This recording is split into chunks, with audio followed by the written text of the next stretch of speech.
ሰላም ጤና ይስጥልኝ ክቡራን አድማጮች፣ እነሆ የዕለቱ የዜና ወጃ ሰዓታችን ላይ እንገኛለን። ለቻናላችን አዲስ ከሆኑ ሰብስክራይብ በማድረግ እንዲሁም ቪዲዮንም ላይክ በማድረግ ይጀምሩ። ወደ ዕለቱ ሰበር መረጃዎች እናቀናለን። ላለፉት 2 ወራት በተኩስ አቁም ጋር ብሎ የነበረው የመካከለኛው ምስራቅ ጦርነት ዛሬ በውድቅት ሌሊት መጀመሩ ተዘገበ። ኢራን በውድቅት ሌሊት በርካታ ቁጥር ያላቸው ሚሳኤሎችን ወደ እስራኤል ማስወንጨፏና የእስራኤል የተለያዩ ከተሞችን መደብደቧ ተዘግቧል። ከቀናት በፊት ኢራን ለእስራኤል በላከችው ማስጠንቀቂያ ላይ በግልጽ እንደጠቀሰችው እስራኤል የሊባኖስ ዋና መዲና ቤይሩትን ብታጠቃ እኔ ደግሞ እስራኤልን በከፍተኛ ሁኔታ አጠቃታለሁ ስትል ኢራን ዛቻ ማሰማቷ አይዘነጋም። ይህን ዛቻ ተከትሎ ታዲያ እስራኤል በወቅቱ የሊባኖስ ዋና መዲና ቤይሩትን ለመምታት የነበራትን እቅድ ማጠፏ ይታወቃል።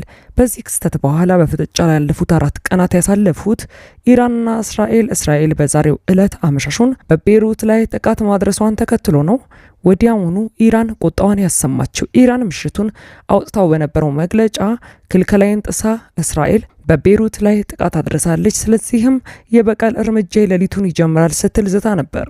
ኢራን እንደዛተችው በዛሬው ዕለት ሌሊት የበቀል እርምጃዋ መጀመሩ ተዘግቧል።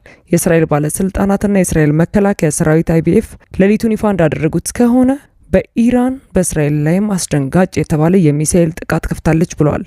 ይህ ጥቃት የተፈጸመው እስራኤል ዛሬውኑ በሊባኖሷ መዲና ቤይሩት ላይ ላደረሰችው ከባድ የአየር ድብደባ አጸፋዊ ምላሽ መሆኑን ነው የኢራን ባለስልጣናት የገለጹት። የእስራኤል መከላከያ ሰራዊት IDF ባወጣው የሌሊት መግለጫው ከኢራን የተወነጨፉ በርካታ ቁጥር ያላቸው ሚሳኤሎች ወደ ሰሜናዊና ወደ ደቡባዊ የእስራኤል አቅጣጫ በከፍተኛ ቁጥር መግባታቸው ነው የተመላከተው። በአካባቢ ድንገተኛ አደጋ ማስጠንቀቂያ ሳይረኖች ጮኸዋል። የእስራኤል የአየር መከላከያ ኃይል ከኢራን የተተኮሱ በርካታ ቁጥር ያላቸው ሚሳኤሎችን ለማክሸፍ እየታተረ መሆኑን የእስራኤል መገናኛ ብዙሃኖች እየዘገቡ ይገኛሉ። የእስራኤል ጦር ቃል አቀባይ ሁኔታውን ሲያብራሩ እስራኤል በቤይሩት ደቡባዊ ዳርቻዎች ከፈጸመችው ገዳይ ጥቃት በኋላ ጦሩ ጥልቅ የሆነ የደህንነት ግምገማ አድርጓል። በሚቀጥሉት ሰዓታት ውስጥም ወደ እስራኤል ሊተኮሱ ለሚችሉ ማናቸውም ጥቃቶች በከፍተኛ የንቃት ደረጃ እንዘጋጅ ሲሉ ኢራን ሚሳኤል ከመተኮሷ ከሰዓታት በፊት መግለጫ ሰጥተው ነበር። የእስራኤል መከላከያ ሰራዊት የመከላከል አቅሙን አጠናክሯል። በተለያዩ የመከላከልም ሆነ የማጥቃት ሁኔታዎችም እጅግ ከፍተኛ የሆነ ዝግጅት ይዟል። አይዟችሁ፣ ህዝባችን ከሚመጣው ጥቃት ሁሉ እንታደጋችኋለን ሲሉ ለህዝባቸውም ቃል ገብተዋል። ስፍር ቁጥር የሌላቸው በርካታ ባሊስቲክ ሚሳኤሎችና ሰው አልባ በራሪ አውሮፕላኖች በኢራን ላይ የተተኮሱ ሲሆን በሁለት ዙር የተተኮሱት እነዚህ ጥቃቶችም አሁን ላይ በእስራኤል ላይ እየወደቁ እንደሆነ ተመላክቷል።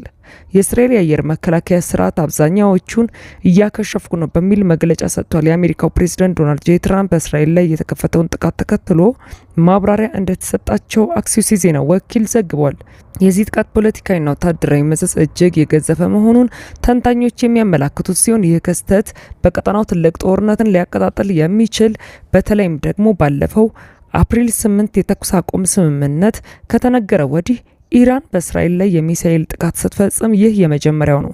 እንደ ተንታኞች ገለጻ ከሆነ እስራኤልም ለዚህ የኢራን ጥቃት አጸፋዊ ምላሽ መስጠቷ ስለማይቀር ይህ ሁኔታ በዩናይትድ ስቴትስ እና በኢራን መካከል እየተካሄደ ያለውን የሰላም ድርድር ሙሉ በሙሉ ቀዳዶ ስምምነቱን ቆሻሻ ገንዳ ውስጥ እንደጣለው የሚቆጠር ነው ብለዋል።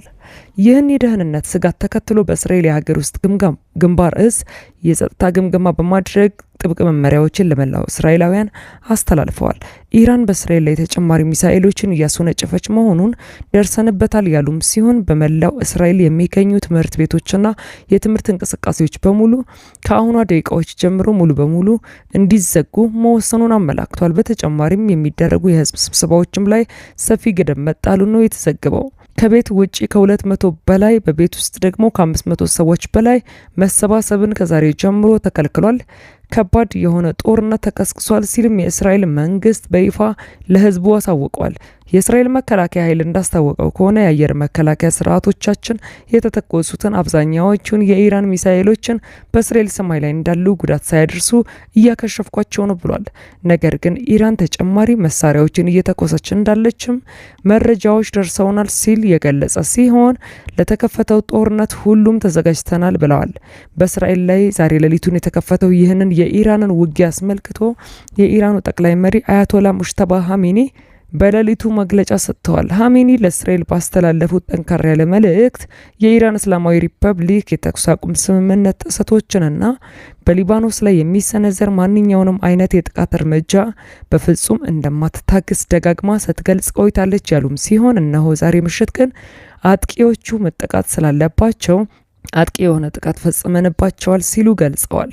አጸፋዊ ምላሾቻችን የበረቱ ሆነው በእስራኤል ላይ እያረፉ ነውም ብለዋል። ይህ የተወሰደው እርምጃ የእስራኤል ኃይሎች ከድርጊታቸው እንዲቆጠቡ ለማሳሰብ የተሰጠ የመጀመሪያ ማስጠንቀቂያ ብቻ መሆኑን ልብ በሉ ያሉም ሲሆን በተመሳሳይ ዜና ደግሞ የኢራን ጦር ባወጣው መግለጫ አቋሙን አጠናክሮታል። የሀገሪቱ ብሔራዊ የዜና ኤጀንሲዎች ኢራን ኒውስ ኤጀንሲ ዋቢ በማድረግ እንደተዘገበው የኢራን ጦር የሀተም አልአንቢያ ማዘዣ ጣቢያ ዋና አዛዥ እጅግ የከረረ መግለጫ ምሽቱን ሰጥተዋል። በመግለጫው መሰረት ኢራን ከዚህ ቀደም ተደጋጋሚና ግልጽ የሆኑ ማስጠንቀቂያዎችን ለእስራኤል ብትሰጥም እስራኤል በሊባኖስ መዲና ቤሩት ደቡባዊ ዳርቻ ላይ ያነጣጠረ ጥቃት በመፈጸምና በመላው ደቡባዊ ሊባኖስ የምታካሂደውን የፈንጂ ድብደባ በማጠናከር የተከለከሉ ቀይ መስመሮችን በሙሉ አቋርጣለች፣ ጥሳለች ሲሉም ጦሩ ወቅሷል። በቤሩት ዳርቻዎች ላይ እየተፈጸመ ያለ ወንጀል ተባብሶ የሚቀጥል ከሆነ በተያዙት ግዛቶች ውስጥ የሚገኙ ኢላማዎችን እንደምትመታ አስቀድማ አስጠንቅቃ ነበር ቃሏን ነው የፈጸመችው ብለዋል። የሀተም አልአንቢያ ጦር ማዘዣ ጣቢያ መግለጫውን ሲያጠናቀቅም የእስራኤል ጦር በደቡባዊ ሊባኖስና በቤይሩት ዳርቻዎች የሚያደርሰውን ጥቃት በአስቸኳይ ማቆም አለበት። አሁንም ቢሆን ለሚተኩሳት እያንዳንዷ መሳሪያ ተገቢ የሚሳኤል ምላሽ ይሰጠዋል ብለዋል። እስራኤል በዚህ ቀጠና ላይ የምታካሂደውን ጥቃት ካሰፋች ወይንም ኢራን ለመውሰድ ያሰበችውን እርምጃ አጸፋ ለመመለስ ከሞከረች ከዚህ የከፋ አጥፊና ጸጸት ውስጥ የሚከታትን ከባድ እርምጃ በእስራኤል ላይ እንወስዳለን ብለዋል። ወደ እስራኤል የፖለቲካ መድረክ ስንመለከት ደግሞ የኢራን ሚሳኤሎች ወደ እስራኤል ግዛት መተኮሳቸውንና በእስራኤል ሰማይ ላይ የዘገባ እስከተጠናቀረ ድረስ በርካታ ሚሳኤሎች እየታዩ መሆናቸውን ተከትሎ ነው በእስራኤል ካቢኔ ውስጥ እጅግ የከረረ ከፍተኛ ቃል የተሰማ ነው። የእስራኤል የብሔራዊ ደህንነት ሚኒስትሩ ኢታማር ቤንግቪር ቁጣ በተቀላቀለበትና እሳት በጎረሰ እሳት በነከሰ አንደበት እጅግ በጣም ጥብቅ የሆነ መልእክት አስተላልፈዋል። ሚኒስትር ኢታማር ቤንግቪር በማህበራዊ ትስስር ገጻቸው ይፋ እንዳደረጉት ከሆነ በዚህች ሌሊት ላይ ኢራን እናቃጠላታለን ሲሉ ዝተዋል። ኢራን ወደ ግዛታችን ተኩሳለች፣ ኢራን አሁን ላይ ሙሉ በሙሉ ስትነድ ታዩታላችሁ በማለት እስራኤል በኢራን ዋና ከተማ ላይ ፈጣንና አውዳሚ የሆነ የአጸፋ እርምጃ እንድትወስድ በአደባባይ ትዕዛዝ ሰጥተዋል። የሚኒስትሩ ቁጣ ንግግርም በእስራኤል መንግስት ውስጥ ያለውን የከረረ ጠንካራ ስሜት ቁልጭ አድርጎ የሚያሳይ ነው ተብሏል። ውጥረቱ አሁንም እየተካረረ ሲሆን የአሜሪካው ፕሬዚዳንት ዶናልድ ጄ ትራምፕ ይህ ዘገባ እስከተጠናቀረበት ሰዓት ድረስ በዝምታ ቆይተዋል። ክቡራን አድማጮች ለሰዓቱ ያጠናቀርኩላችሁ መረጃ ይህን ይመስል ነበር። ከጥቂት ሰዓታት በኋላ በሌሎች መደመጥ ካለባቸው መረጃዎች ጋር እንደገና የመመለስ ይሆናል። እስከዚያው መልካም ቆይታ